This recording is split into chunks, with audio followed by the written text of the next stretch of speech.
Okay, let's start then the second lecture, the third lecture of, oh no, it's the second lecture of Alejandro. Okay, thanks Alejandro. Okay, so welcome everyone. So we will continue today with part B of the first session. As I mentioned, the outline, this part B is going to be, we will continue with gate-based quantum machine learning. And the second half of this lecture actually will be dealing with, starting with quantum annealing, and then continuing to the afternoon. So let me just recap what we did yesterday.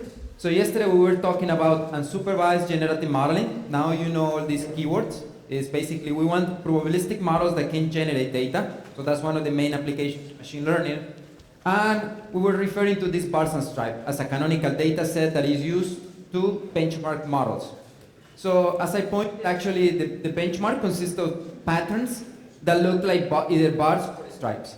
And the idea is that you want to generate a model, either classical or quantum mechanical, that allows you to generate images, pictures that look like this.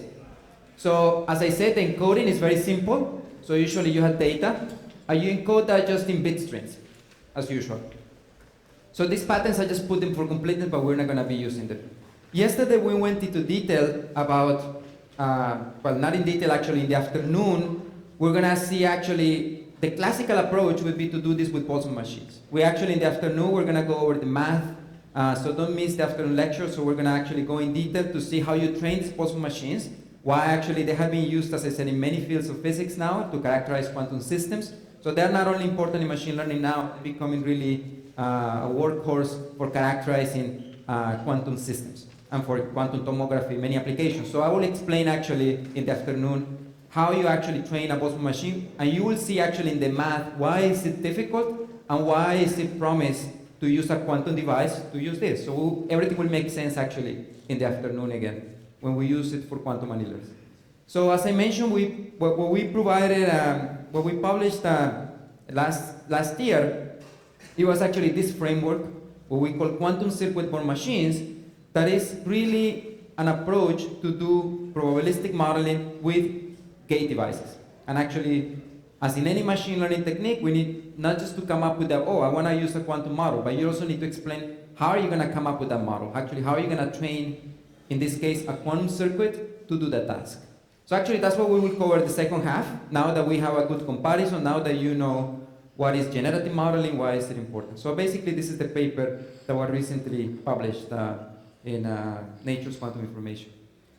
So let's go actually, we can dive now into what is called the data-driven quantum circuit learning. As I mentioned, in any machine learning pipeline, you have the data. In this case, it's the bars and stripes data set that you want to reproduce.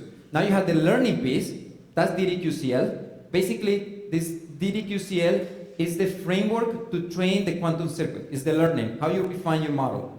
And at the end of the day, you have a model that you can use to make predictions or to generate data. So that's basically the QCVM. That's the quantum circuit board machine. So now you identify the pieces in each one of these machine learning pipeline.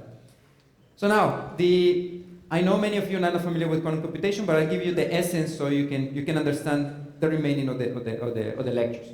So at the moment, let's keep this at a cartoon level, but imagine that actually you have n qubits. In this case, actually, it's going to be the pixels in your data. But actually, you're going to always initialize in the 000, in the register. So there is no need for loading the data in this particular application. Why? Because actually, all the power comes in the wave function that you generate at the end of the circuit. At the moment, actually, let's take this. This is actually something that is now commonly used. And if you read the literature, you will find this as, it's now called parameterized quantum circuits. So parameterized quantum circuit is basically, as in any quantum circuit, for example, we were seeing yesterday in Oli stock for teleportation, usually you have a sequence of gates, Hadamard's, control nuts, control C's, etc., rotations. So basically at the moment actually, for the machine learning framework, what we're going to use actually is an alternation of operations that are single qubit rotations. I will define this in a minute. And then we were going to use entangling gates. And then you operate again with single qubit rotations and then entangling. So doing these operations back and forth. Until actually, how many of those you use? Well, that's part of the as in machine learning in deep neural networks, you need to decide how many layers are you going to use. In the quantum, you can work with these ansatz. This is what we call an ansatz. It's a circuit, a proposal, and of course, if you increase the depth of the circuit, the more powerful your machine learning model is, because you're adding more parameters, you have more expressibility. The question, actually, the interesting part is that you don't know, you have a bunch of rotations, a bunch of entangling gates, but the beautiful thing is that you don't know what they are. So actually, you start with zero knowledge. And the learning procedure, what it's doing is precisely, it's going to tell you what type of rotation you should be doing, to which qubit, and what type of entangling operation. So everything will be learned. So that's the beautiful thing about here. You don't need to know anything. You just actually, everything will pop out of your algorithm. How is that going to happen?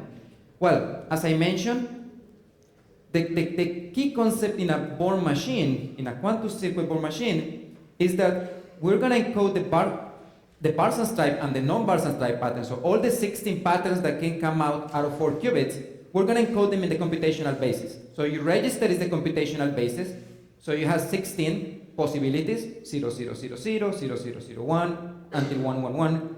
And all of those ones, as we know, every time that I measure one of those, it could be a Parsons stripe pattern or it could not.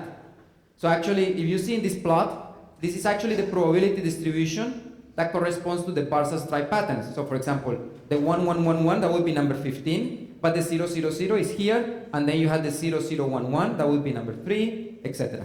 So the idea is that every time that I measure my quantum device, my goal is I want to train a wave function, a quantum object, so that's why it's a Born machine, that the probability of observing these 6 patterns is homogeneous. And the probability of observing the other patterns should be 0. So in some way, in this particular task, it's a bit different from the generative models in the sense that basically I'm memorizing the patterns. So I really want to get to kind of load into the wave function those patterns. So that's basically the task. It's kind of like a memory, what you're doing here. How does actually happen? As I said, at the beginning you have zero knowledge of these parameters that will go here. Notice that I just pointed this as theta, so those are my parameters in my machine learning model. And this wave function, of course, depending on what you put in here, as rotations, entangling gates, whatever is going to come out here. It depends, it's going to affect what's coming out here. So this is actually, again, an example of what you learned yesterday about hybrid quantum classical algorithms. So not the whole thing is not done in the quantum device. There is an assistance by the classical computer, and the way it happens is the data really comes here when you compute what we described yesterday, the log likelihood. Notice that this is the definition of the log likelihood. So here I had the probability of the data. So the data that is observed, so the 6 Parsons stripe patterns, it would be 6 here, that would be 6 patterns. It will come because basically this is the probability coming from the quantum device. So that's my Q of theta that I had yesterday in my equations. That's the Q of theta. And then basically what you are getting is directly from the experiment, just what's the probability of observing each one of these 6 patterns. And then you're taking the log of that. So that's basically the Born amplitude, the Born probability is this, the probability of observing a certain pattern directly from the experiment. Or if you are doing actually simulations in QTIP or any quantum simulator, you can actually access the wave function and you can get this analytically. But let's say we're doing this experimentally, because you're going to see experimental realizations here. You will get that directly from an experiment, you compute the log, and then you compute your log likelihood very easy. So now, that doesn't happen in the quantum device, that happens actually in your laptop. And then the beautiful thing is that, remember, what we are doing is minimizing the log likelihood. When we minimize the log likelihood, basically, the negative log likelihood, basically what we are doing is, for example, at the beginning of the training, I get a random distribution because I have random parameters. But basically, when you're minimizing this cost function, basically you are finding the theta in such a way that these two distributions get closer and closer. So that's basically that. All of this magic is happening in your laptop. So basically, there is an algorithm that is deciding what's the next theta that you should try next, in such a way that actually the distribution hopefully is much closer to the target distribution. So all this comparison happen, as I said, through the negative log likelihood that is equivalent to the QuAIL divergence that we mentioned yesterday. So it's getting the two distributions. The output from the hardware is getting it closer to the target distribution. And then notice this is my classical, all of this happening in the CPU. The classical laptop decide what are the next value of the angles. This happens actually through, there are different ways. In the cases where the function is differentiable, we can use a technique that we're gonna see in the lecture in the afternoon. It's called stochastic gradient descent. So basically you can use the gradient to decide what's the next parameter. But actually for the most part, machine learning experts, they have tons of techniques that deal with functions that are misbehaved and non-continuous. And this type of algorithms that are called black box solvers. Because basically they treat this as a black box. You can only query this as a black box, you get the quantity. And then basically the algorithm is smart enough to find what's the next move. So they are black box solvers, you will find them in the literature as well as gradient-free solvers. So you're gonna see that in my lecture as well. So for this particular paper, actually we use a few of black box solvers. So the black box solver basically is working here. It's a Python script that is telling us what's the next data, and it's gonna, then we can go to hardware and program that. So that's VDQCL in a nutshell. And basically at the end of the result, hopefully you end up with something with a wave function that gives you these born amplitudes, these born probabilities. That's basically what we did, and that's the proposal. So in principle, it doesn't work just for bars and stripes. Basically, you just need to have data or a probability distribution or reference, and you can do the same trick. You can have images of cats or dogs or anything that you want, and you will do the same thing. Of course, you will need a larger device, a larger register, but this is just a demonstration that we did. And how will you do this with these near-term devices? So, since last year, actually, that we published our publication, there have been several follow-up theoretical work. For example, there was has picked up some attention, so there was a framework to do this with supervised learning. That's the work of Qubitera et al. There is another work, very, very nice work following up on our approach, is as I mentioned, if you fine-tune, and that goes to the question yesterday from Rafael, I don't need to do log likelihood, actually it's very expensive. So I can do some other cost function that hopefully maybe is differentiable. And if it is differentiable, actually you can calculate the gradient of the circuit, or the quantum circuit, and then you can update the parameters following a gradient. So you have a little bit more of information if you're smart in picking your cost function that you're minimizing.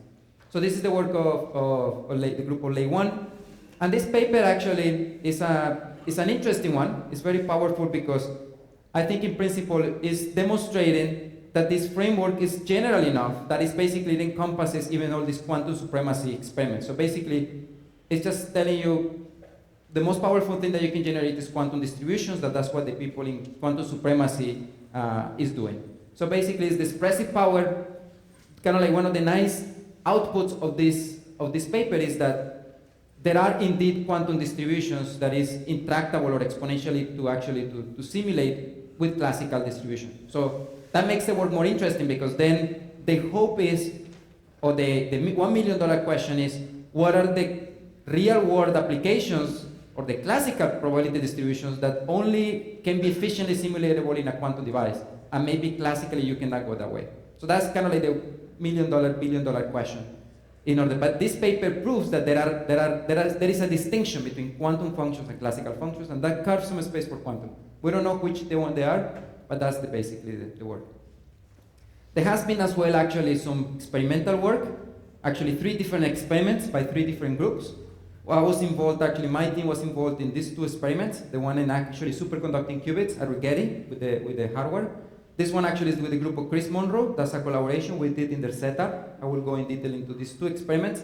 And there was another one by the group at Oak Ridge National Lab that they were using the IBM's quantum computer. So all 3 different demonstrations on these generative models using VDQCL and QCVM. So I will go briefly over some of these experimental realizations so you see actually what we've been talking in the air, what it means. So let me start actually, you're already familiar with bars and stripes. As I said actually, the reason why I chose the group of Chris Monroe, in general ion traps, back in the day, actually I was collaborating with a group of Chris before even we were about to publish our theory paper. It was so much work for them that we decided to go with 2 papers. And actually basically, the reason why I went with them is VDQCL is a beautiful framework as well to test hardware architectures, the design of experiments. You can see that, for example, the reason why I like ion traps, compared, let's say, to superconducting qubits, is that at least up to 50 qubits or so, you can have an all-to-all entangling connectivity. So they are actually, I mean, and the other advantage as well, they are less noisy. Usually they are just atoms, they are just trapped ions, and basically they're very clean systems compared to superconducting qubits. So these optical systems and atomic systems, they're very clean, and that's great for what we wanted to do. And they're very versatile. As I said, for example, here is the entangling connectivity of 4 qubits. You can have all-to-all. But what happens, for example, once they grow beyond 50, they need to make some design decisions. And the question is, what is the power of making, let's say, a line of entangling? Or maybe a star where you have the same connectivity, the same number of resources, but different topology, connectivity between the ions. So, and you can test this actually. VDQCL, you can use it to see which one would be better for your task, because you get a score function, which one has more representability or expressibility. That's a metric actually that you can use directly. So for design, it's perfect.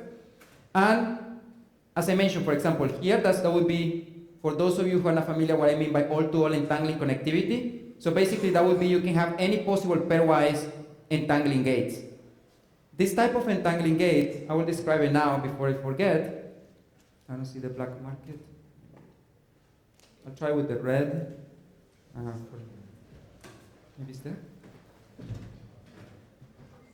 Thank you. So basically it's very simple. So this XX gate, actually, well, let me actually just use theta for simplicity. Theta J. Can everybody see in the back? It's good? So this is just simply E to the minus I, theta IJ, sigma XI, sigma xj. So this is just a type of rotation. So it's a rotation in XX where you have the qubit I and qubit J interacting. And basically the nice things, for example, if you pick actually theta to be pi halves, actually that gives you a full entanglement setting. So it's actually tunable entanglement in some way. This is actually what is called in the ion trap community the Molmer-Sorenson gate. That is a very famous gate and is used widely. You will see it everywhere in this ion trap setting. So that's the type of ion trap. And notice, here's my theta. So basically what I'm telling you here is my machine learning model is for every type of interaction, I'm going to have a theta ij that I can tune. And I'm going to learn that. What is the value of theta? Now, that takes care, for example, of the star topology. When I have one node that is a hub, and basically that will tell me this is the star topology. So I'm picking qubit 1 to be the hub, and then it will connect to number 2, to number 3, and to number 4. And basically, it's the same interaction, it's just that it's restricted, so there are less interaction. It is obvious, or at least that the power of this circuit is much more powerful than this one, because you have more connections. At least it can be, this one can all the time, you can turn off the interactions and get here. So the question is how much, for example, how much more powerful it is. Is it worth actually to have all-to-all connectivity? All this type of question you can answer with this set. The other thing actually is that you can do, let me define again here. I'm gonna actually, well, Z, well, let me define actually the, yes, okay. Question here? Maybe Michael. There's no microphone. Maybe I can repeat the question. Yeah, you can do it. So those look like what's the, how are they, if they are at all related to cluster states? Are they related to cluster state, those types of graphs? Not necessarily, as I said. I mean, of course, I mean, it depends what you pick. Actually, it depends what you pick as your interactions and the type of entangling. But here I'm just seeing it as a tunable wave function. It could actually end up in a cluster state. If you can use it to prepare, let's say, a cluster state. Because it looks a little bit like a control Z gate. Yeah, no, but yeah, so it's a control Z gate, but here, as I said, since it is a tunable one, so I can have from zero entanglement to actually to maximum entanglement. So this Molmer-Sorensen gate actually is very versatile. It's not in the cluster state usually has ZZ gate, so a very specific one, so they don't have parameters. And we're gonna use the ones in the superconducting qubits. But you could make cluster states with CX gates, I think. Exactly. So you can do the same. But remember, the game is actually to have. You want to learn, you're gonna have kind of like a parameter in such a way that you can, because you're molding, you're actually tuning your wave function to look like the data. So you don't want to actually, if your purpose is to prepare a cluster state, then you use that circuit. But you can use that as an ansatz, maybe to learn the things that you don't know. But since the purpose here is, I have a data, I don't know where even to start, so I just let them to be parameters, and machine learning algorithm will tell me where to move, where to go. Makes sense.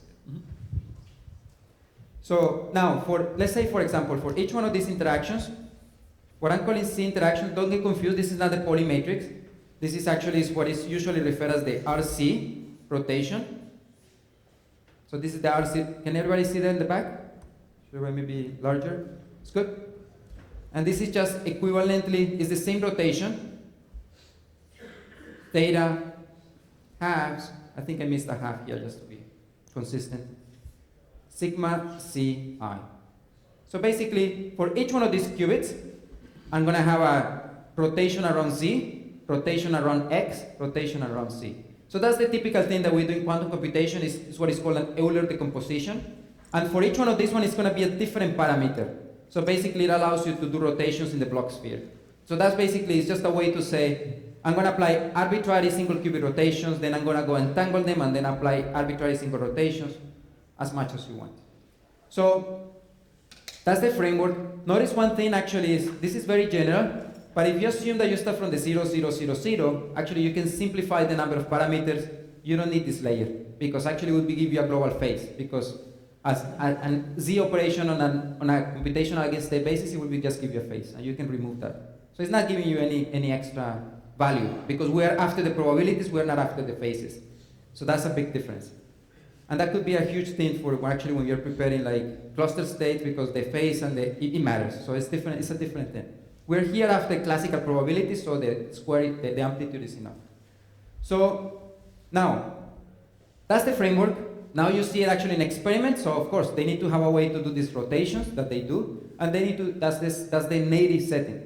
That's another beautiful thing about VDQCL and this framework, is that I don't need to actually to push the experimentalists to do, for example, if ion trappers, they cannot do easily Control Z, I'm not going to force them to do Control Z. They can work with this, and the angles will be trained.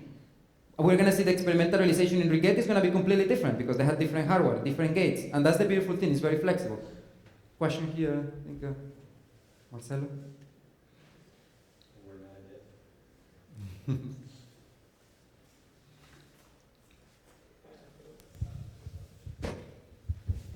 I want to compare this picture with the previous one. So you have dashed the sequence of unitaries, and in that other case you had one unitary for each parameter. So here you would consider this picture as a 6-layer thing? Yeah. And if so, why? Do you really need it, or you could change orders and parallelize better with 3? No, it's a good question. So actually, sorry, the confusion is here actually by this theta 1 is a vector, and it's actually its first layer of single qubit rotation. So this theta 1 actually is many parameters, as many as you need to do single qubit rotation. This is a second layer of entangling gates, etc. So, but in reality, you can break it in any way you want. But usually, I mean, what we refer in the paper, so we call this one the first layer, and this is the second layer, third layer. And within each layer, you have actually 3 parameters for each one of those. So in reality, we would consider this one the first layer and then the second layer. I think, I mean, in quantum computation, depends how you actually, the depth sometimes is considered, that's the definite definition. But the important thing is that you keep track of the number of parameters, because that's going to determine the expressibility of your machine learning model at the end of the day. So this is actually, and this is an ansatz that we propose, but it could be actually, if you have a little information about the type of state that you're preparing, you can actually modify the way you distribute these unknowns. Okay, so I think I mentioned the highlights of ion trappers, and I think to why we decided to do this. So in our theoretical paper, actually, just to warm up, we did with Marcello, with my student, we did a fun experiment. We just said, okay, what's the simplest distribution that we can have? It's a bimodal distribution. So a bimodal distribution, you just have 2 peaks, and then we just picked those peaks to be actually in the 0, 0, 0, and the 1, 1, and the 1, 1, 1. This is an example on 3 qubits, 3 variables, 3 random variables. And then basically, I mean, there's a lot of motivation in the physics. For example, this could be like a ferromagnet, a 0 temperature ferromagnet, where you always get probability of all spins up, all spins down. So there could be many things, but we said that's the simplest probability distribution that we can think of. And then the nice thing is that we can see what's the circuit that you get with n, with scaling the size of the system. So if I tell you prepare a quantum wave function that gives you this probability distribution? What would you think? What was one of the possibilities that you could think of? Any answer? A GSE state. So actually it's a fun as well for quantum, because actually the machine learning algorithm should be learning how to prepare GSE states. That's a test. And actually the only information that I gave through the log likelihood, I just give them two probabilities, 1/2. That's the only information from outside. And the rest is done through machine learning. And basically, curiously enough, actually the machine learning algorithm, with Marcello we do it for 2, for 3, for 4, for 5, for 6. And then a human, actually, we could test and check the parameters, and actually there was a pattern. And the pattern happened to be this one. So this GMS is just this. This is actually, in the ion trap community, this is what is called a global Mormer-Sorensen. So basically it's a pulse that basically apply the same type of parameter to all of them and entangle them all. So basically this is a global Mormer-Sorensen. This is a GMS. The only thing is that the angle is the same for all of them. So it's a pulse, actually it's very efficiently done, but it's beautiful because actually they used it a lot in algorithms. So what we found out actually is that all the angles coincided to prepare this probability distribution. When we go for even n, let's say when we go for 2 or 4 qubits and 6, and when we went for odd qubits, we needed to have an extra rotation. That is actually this Rx rotation of pi halves. So actually, it was surprising. I mean, we didn't know, but of course, the group of Chris Monroe and Ion Q, Nam told me, oh, by the way, actually, that's the most efficient way to prepare GSE states, and it was published in this paper by the group of Rainer Blatt and Mons et al. So actually, it was cool that actually we learned a way to prepare GSE states that actually was already published, and it was known to be the most efficient way to prepare GSE states. So, as I mentioned, VDQCL, this is actually theoretical simulations that appear in our paper. Let's go back to bars and stripe. As I said, the data set would be the 6 patterns. This would be the target distribution. And type of things that you can test, for example, you can test what would be the training efficiency in silico, so simulations, of if you had actually one layer, that goes to the question of Marcelo, where one layer would be only single qubit rotations. Pretty much if you were preparing product states, but you're allowed to fine-tune kind of like a mean field type of solution, that would be the power of VDQCL with just one layer. But then once you put entangling layers, boom, your KL divergence, your cost function goes, remember, KL divergence should be 0 to get perfect score. So basically, boom, you can test what's the power of entanglement just by adding, let's say, 2 layers. And you can test this, for example, whether it is different for a star topology or a chain topology. That will actually, the average here is different for when you do many, many simulations. Or you can test, for example, you can see that the all-to-all is having a really good performance already here with 2 layers. And then, once actually you go to 4 layers mean single qubit rotations, entangling, single qubit rotations, entangling. Actually, pretty much they all behave actually about the same as the all-to-all. I mean, there is not enough power. It doesn't look like there is enough power here, but it's getting much closer. So of course, I mean, you need to keep adding if you want to get perfect score. Well, actually, that's one thing. I mean, when you have the data set, you don't know how many layers you need. And that's one of the things to test. But at least experimentally or in silico, you can test the power with this specific framework. What is this KL divergence again? Yeah, the KL divergence is exactly the same thing, the same definition as the negative log likelihood. So the KL divergence is usually is between 2 distributions, and is, let me define it again here. So the KL divergence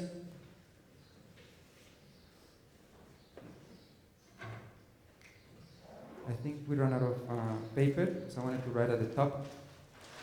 There is more here. Maybe I'll write here. Maybe you see me, don't see it, I left it up. But basically the DKL between P and Q. So can you see in the back, or maybe it's too small? More or less? Maybe there is another one there. I'll lift it up here. Maybe I'll write it longer.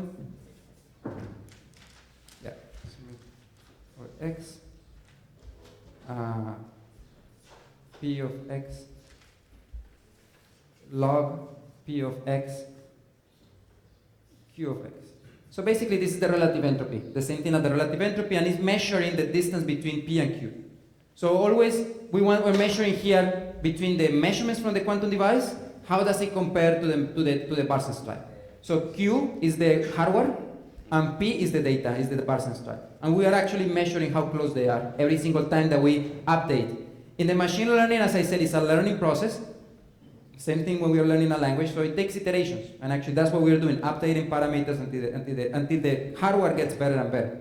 Can anyone see it at the back? But this is the definition. Yeah. So the input of your machine are only the 6 patterns of the left side. Yes, right? or the probability distribution in this case. Okay, and then you're showing us that after 100 interactions, Yes. the capability of the machine to recognize this pattern, Yeah. like Pretty much, Yeah. you get to a low KL. Okay. Actually, I'm gonna see in the next slide. Oh, can I see maybe the pointer it was there? So you're gonna see it actually in the next slide. We're gonna see more details. Is as I told you. So we're gonna have our alpha rotations. Alpha is gonna be along the alpha axis. So for example, here is our X rotations and our Z, and the values here are the values learned for the angles. So here what I'm showing is the values that were found for each one of these angles for different settings at the end of the training to see how they look. And actually what you see is that basically, so these values are kind of random, so I'm putting in blue, kind of like the convention is I'm putting in blue maybe the negative and in red the positive, just to differentiate because it could be positive or negative angles. And here are the values for the entangling gate. So here is a star topology, and that would be the performance. Actually, this would be a KL divergence of, let's say, 2 layers and a star. That would be close to here, so 0.7. So that's basically what it looks like. And then notice that my bars and stripe patterns would be actually only the 6. So basically, the circuit does not have enough power or cannot represent a wave function where it can eliminate these 2 extra peaks. So basically I need more layers, and that's the reason why it's failing in some way. That's why the KL is large. I should have only 6, but as you can see actually, we actually did an experiment, but in this case, it's cheating actually. We did this experiment with Chris Monroe. It's just a one single shot experiment, just to compare theory and experiment. And you see the experiment tracks very close, but the experiment, the learning procedure wasn't done on the hardware. It was just one single shot experiment, boom, and then that's what you get. And you see actually, that's what shows basically that the ion trap is really good. That's what it's showing. There is a little bit of leakage here, but it's good. So now, when you go to the star topology and you go with 4 layers, basically you see you do a better job. Now you manage to diminish these 2 peaks that they were not supposed to be there. One way to measure this, and we have a more refined way, is the precision. The precision is just telling you, if you get precision 100, it would be actually you only get bars and stripes. But actually there was some leakages here. There was actually like 30% leakage, more or less, outside, this leakage. But then now, you see here actually the leakage is much better. It's actually maybe 20%, or maybe in the theory actually it was only 13%. In the experiment was a little bit more leakage. But basically that's what it's telling you is you're doing a better job. Actually, when you increase the number of layers, as expected, because you have more power, expressibility in your quantum, in your wave function. But everything is learned just with the machine learning. As you said, after 100 iterations, you test and you see this. And finally, actually, the good thing is that if you let actually run it, so the all-to-all topology pretty much almost nailed the data set, actually. In theory, you get actually 100% bars and stripe. The only thing is that this is the red, the theory. They're actually not completely homogeneous, so that's why you don't get a perfect KL. So you need to be the KL divergence is very picky, as I told you, is the gold standard. So you get 0 is because they match. Here you see actually they go up and down, but the red one doesn't have any leakage. So it's just this bars and stripe pattern, but a little bit kind of like wobbly. So there was actually one curious thing is that we were annoyed that actually, my brother was annoyed, he's a mathematician, and he works in differential geometry and optimization problems. He was annoyed that actually he was very close, but actually wasn't exact, he wasn't perfect. So the question is there any circuit with just 2 layers that actually you can nail it exactly? And when he was playing, actually, he realized that the only thing actually, he was playing with some of these parameters, and he found actually an analytical solution that if you change all this 0.2 to the arctangent of the square root of 2 divided by pi, that's 0.19, 59, 13, boom, you get a KL exactly 0. So there is actually a circuit with 2 layers that exactly reproduce bars and stripe with this one. So I mean, that question is not known, but that's actually one thing. So That's why actually one of the reasons he's doing, he was in the publication, and we did also some entanglement tests that he was helping us, that I will show you at the end as well. So in the experiment, you are always going to have a finite data, right? So Yeah. How you deal with that? Like as you increase the number of qubits, Yes. this becomes even worse because you are not going to have much Definitely. data. So Yeah, how- that's a very important question, the number of measurements. And one way to deal with the data is this epsilon. Actually, it's because, I mean, when you have a small probability, most likely when you define a measurement, you're not going to see them. But you still want to penalize, when you define a measurement, the probability from the hardware might be 0, but it's not really 0, it's just that you're not seeing the data. And then basically what this epsilon is doing is still, if you get a 0, it penalizes, but then at least you don't run into singularities. So that's one way to cure that, to still make progress, because I mean, if you don't observe data there, it means that the probability is small and you want to penalize in such a way that the parameters try to build up some more probability there, because there should be probability there. But I mean, of course, I mean, it's one of the things that I guess, depending on the data set, it depends the number of measurements. So it's a very broad question that it's going to be very specific to each data set, how many measurements you actually would require. in this experiment, you know how many measurements they had to do before running this minimization? Yes, so I think, I mean, we did an estimate for a particular cost function that we defined to measure the efficiency, and I would say so the order of n log n, where n is the number of bars and stripe patterns, and that goes, the number of bars and stripe patterns will go with the 2 to the square root of the, pretty much 2 to the edges of the size. If you consider n by n pictures, that would be 2 to the n pictures. So, but I think actually the test that we did, and we have a table there, for example, you can use bars and stripe easily to characterize systems with 100 qubits, maybe even up to 400 qubits with this type of measurements and metrics. So it's still, I mean, we still have some time to play until they catch up with this number of qubits. Yeah, but it's a very important question it is very dependent on the metric, on the data set, many things.